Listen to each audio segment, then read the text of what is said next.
नमस्कार दोस्तों, आइए नंबर सिस्टम के कुछ और महत्वपूर्ण सवालों में आज हम जानेंगे कि सम गुणनखंड कैसे निकालते हैं। इससे पहले वाले वीडियो में आपने देखा था कि किसी भी संख्या में कुल कितने गुणनखंड होते हैं, इसको कैसे निकाला जाता है। अब कई बार सवाल पूछ देता है कि कुल गुणनखंडों में सम गुणनखंड कितने हैं, ये बताइए। तो हम सेम पुराने सवाल का जो एग्जाम्पल था, एग्जाम्पल 100 नंबर वाला, उसी 100 को हम इसमें भी इंक्लूड करते हुए आपको बताएंगे कि सम गुणनखंड कैसे निकालेंगे। गुणनखंड का कोई भी सवाल हो, सबसे पहले आप क्या करेंगे, उसका अभाज्य गुणनखंड निकालेंगे। तो जैसे मैंने 100 का अभाज्य गुणनखंड निकाला है, पहले 2 से लगाया तो 50 मरतबे लगा, फिर 2 से लगाया तो 25 मरतबे, 25 में 5 से लगाया 5 मरतबे, और 5 में फिर 5 से लगाया तो 1 मरतबे लग गया। अब आप देखेंगे कि 100 को आप लिख सकते हैं 2 गुने 2 गुने 5 गुने 5। 100 का आप क्या लिख सकते हैं, 2 गुने 2 गुने 5 गुने 5। यानी 100 में जो है 2 के पावर 2 है और 5 के पावर 2 है। यानी 100 में 2 गो 2 है और 2 गो 5 है। अगर यहाँ पे बोलता कुल गुणनखंड कितना है, तो पावर में एक एक जोड़ देते, तो 2 में 1 जोड़ते तो 3 होता, और 2 में फिर 1 जोड़ते तो 3 होता। यानी 3 तिया 9 हो जाता कुल गुणनखंड बोलता तो। लेकिन यहाँ पे हमको क्या बोला है कि कुल गुणनखंड नहीं, सम गुणनखंड कितने हैं। सम गुणनखंड का मतलब हुआ जो 2 से कट जाता हो। तो इस प्रकार के सवाल में आप क्या करेंगे, सम गुणनखंड पूछेगा तो सबसे पहले 2 एक बाहर निकाल देंगे, क्योंकि जानते हैं कि 2 एक बाहर रहेगा तो 2 को किसी भी नंबर से गुना करने पर वो सम ही हो जाएगा। तो यहाँ पे देखिए, जो 2 के पावर 2 था, यानी 2 को जो 2 था उसमें से हम क्या किए हैं, एगो 2 को बाहर निकाल लिए हैं। एगो 2 को बाहर निकाल लिए इसलिए ताकि ब्रैकेट के अंदर जो भी नंबर बचेगा वो सब क्या होगा, सम संख्या ही हो जाएगा। तो 2 के पावर में 2 गो था, एगो 2 बाहर निकाल लिए तो एगो 2 बचेगा अंदर में। 5 में कोई छेड़छाड़ नहीं हुआ है तो 5 के पावर 2 ज्यों का त्यों रहेगा। 2 को हम बाहर इसलिए निकाले हैं क्योंकि बाकी जितने भी गुणनखंड हैं वो 2 से गुना होने पर सम बन जाए। तो अब आपको क्या करना है, ब्रैकेट के अंदर जो संख्याएं हैं, जो पावर्स हैं, उसमें क्या करना है आपको, कुल गुणनखंड उसका निकाल देना है। इसके अंदर में जो कुल गुणनखंड आएगा वही सम गुणनखंड भी हो जाएगा, क्योंकि बाहर में एक 2 है। तो अंदर में आप क्या देख रहे हैं, ब्रैकेट के अंदर में पावर 1 है तो 1 में 1 जोड़ दिए, फिर पावर 2 है तो 2 में 1 जोड़ दिए। तो अब देखिए 1 में 1 जोड़ने पर कितना हो गया, 1 में 1 जोड़ने पर हो गया 2, और 2 में 1 जोड़ने पर हो गया कितना, 3। तो 2 तिया कुल कितने हो गए, 6 हो गए। यानी 100 के अंदर टोटल 6 ऐसे गुणनखंड है जो क्या है, पूर्ण वर्ग है। क्या है, पूर्ण वर्ग है, सॉरी पूर्ण वर्ग नहीं, वो क्या है, सम है, गलती भुला गया।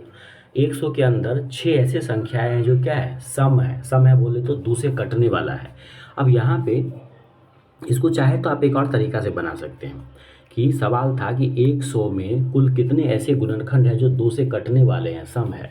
तो सबसे पहले आप क्या कीजिए, सबसे पहले आप 100 का निकाल लीजिए गुणनखंड, यानी अभाज्य गुणनखंड। तो 2 गो 2 आएगा और 2 गो 5 आएगा, एगो 2 को बाहर निकाल लीजिए। सम बोलेगा तो एगो 2 बाहर निकालेंगे, बाकी ब्रैकेट के अंदर बच जाएगा 2 गुने 5 गुने 5। अब वही बात है कि ब्रैकेट के बाहर एगो 2 रहेगा ताकि सम बनाएगा, ब्रैकेट के अंदर 2 के पावर 1 हो जाएगा, 5 के पावर 2 हो जाएगा। अब क्या करना है, उसको सम गुणनखंड निकालने के लिए जो ब्रैकेट के अंदर बचा हुआ है, ब्रैकेट के अंदर में जो पावर्स है उसमें एक एक जोड़ देंगे। जैसे कुल गुणनखंड निकालते हैं तो 1 के पावर 1 करेंगे और 2 के पावर 1 करेंगे, तो 1 और 1 हो जाएगा 2, और 2 1 हो जाएगा 3, 3 दूना 6 हो जाएगा। यानी 6 ऐसी संख्याएं हैं 100 के अंदर। 100 के अंदर 6 ऐसी गुणनखंड है जो क्या है, 2 से कटने वाली है। 2 से कटने वाली को ही क्या बोलते हैं हम लोग, सम बोलते हैं। तो 100 के अंतर्गत 6 ऐसी संख्याएं हैं जो क्या है, सम गुणनखंड है। एग्जाम्पल के तौर पे मैंने आपको यहाँ पे दिखा भी दिया है कि 100 के अंतर्गत वो कौन सी 6 संख्याएं हैं जो 2 से कटने वाली है। तो 100 में देखिए, 1 होता है गुणनखंड, 2 होता है गुणनखंड, 4 होता है, 5 होता है, 10 20 25 50 100, ये सब के सब क्या है, ये सब के सब 100 के क्या है, गुणनखंड है। अब उस 100 के गुणनखंड में देखिए 6 संख्या है, कौन कौन, 2 है, 4 है, 10 है, 20 है, 50 है, 100 है। यानी 1 2 3 4 5 6 ऐसी संख्या है जो 2 से कटने वाली है। तो उम्मीद करते हैं ये बात आपको समझ में आई होगी। अगर नहीं आई है तो एक और एग्जाम्पल से हम समझते हैं। अगला सवाल है कि 324 के सभी सम गुणनखंड निकालें। यहाँ भी वही सवाल है, यहाँ भी क्या करना है, 324 में जो सम गुणनखंड है वो आपको बताना है। तो कुछ भी पूछे आप सबसे पहले क्या करेंगे, 324 का 324 का क्या करेंगे आप, अभाज्य गुणनखंड निकाल लेंगे। 324 का क्या करना है, अभाज्य गुणनखंड आपको निकाल देना है। जैसे 2 से पहले क्या कीजिए आप, 2 से लगा दिए, पहले क्या किया गया है, 2 से लगाएं तो 162, फिर लगाएं 2 से 81, फिर लगाएं 3 से 27, फिर 3 से 9, फिर 3 से 3 और फिर 3 से 1। यानी 324 को आप लिखेंगे तो 2 गुने 2 गुने 3 गुने 3 गुने 3 गुने 3, यानी 324 के अंतर्गत 324 के अंदर देखा जाए तो 2 गो 2 है और 4 गो 3 है। 324 का जो गुणनखंड निकाला गया है तो क्या देखें आप, 324 के अंदर 2 गो 2 है और 4 गो 3 है। अब आपको अगर कुल गुणनखंड निकालना होता तो सीधे पावर में एक एक जोड़ देते, लेकिन यहाँ पे क्या करना है, गुणनखंड निकालना है लेकिन सम निकालना है। तो सम गुणनखंड जब भी निकालना हो तो ध्यान रखना है कि एगो दो को क्या करना है, बाहर रख लेना है। एगो दो को बाहर रख लेंगे इसीलिए ताकि ब्रैकेट के अंदर जो भी अंक होंगे वो बाहर वाले 2 से गुना होकर के सम बन जाएंगे। देखो एक भी सम है ना, एक को बाहर वाले 2 से गुना करो, 1 दूना 2 सम हो जाएगा। अंदर मान लो 3 है, बाहर वाले 2 से गुना करो, 3 दूना 6 सम हो जाएगा। तो बाहर 2 इसीलिए रखा गया है क्योंकि अंदर जो भी संख्याएं हैं सबको वो सम बना देगा। तो अंदर बचता है एगो 2 और अंदर बचता है कितना, 4 गो 3। यूं कहे तो आप बोल सकते हैं क्या कि अंदर जो है वो 2 के पावर 1 है, अंदर जो है 2 के पावर 1 है और 3 के पावर 4 है। आप जानते हैं गुणनखंड, कुल गुणनखंड कैसे निकाला जाता है, तो कुल गुणनखंड जब भी निकालना हो तो आप क्या करेंगे, पावर में एक एक जोड़ देंगे।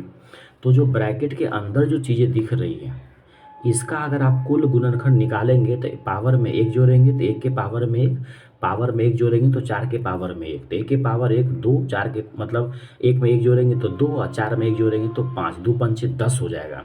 ये 10 जो है वो क्या है, कुल गुणनखंड के साथ साथ सम गुणनखंड भी है क्योंकि ब्रैकेट के बाहर एक 2 ऑलरेडी मौजूद है। तो उम्मीद करते हैं ये बात आपको समझ में आ गया होगा कि सम गुणनखंड जब भी निकालना हो तो सबसे पहले अभाज्य गुणनखंड निकाल के और एगो 2 को बाहर कर लेंगे, बाकी सबको पावर में अंदर छोड़ देंगे। ब्रैकेट के अंदर में जितनी भी संख्याएं हैं उसका कुल गुणनखंड निकाल लेंगे तो बाहर में 2 होने की वजह से अंदर वाले कुल गुणनखंड ही क्या हो जाएगा, सम गुणनखंड हो जाएगा। उम्मीद करते हैं ये बात आपको समझ में आई होगी। कोई भी डाउट हो तो आप हमें कमेंट जरूर करें। मिलते हैं अगले वीडियो में, तब तक के लिए नमस्कार।